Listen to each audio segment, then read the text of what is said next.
Wenzangu, leo hii tulikuwa hapa Nyambaria SDA, lakini tukaifanyia kwa Nyambaria Secondary School hapa ndani ndio tulikuwa tu kwa sherehe ya kushukuru Mungu kwa sababu mmoja wetu ambaye ametoka kwa community yetu ambaye anaitwa Mwanza Ombati amepata alichaguliwa kama mmoja wa commissioners ambaye anaenda kufanyia watu wa mawakili,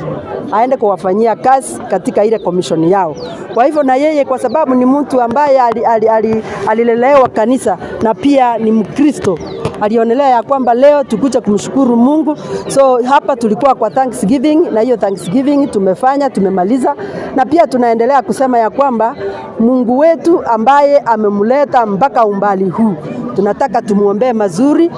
alafu ile kazi amepewa na tunajua ni mchapa kazi, akienda hapo aweke jina la Mkisii juu, kwa sababu kwa Kisii ni watu ambao wanapenda kazi na wanapenda kufanya kazi vizuri.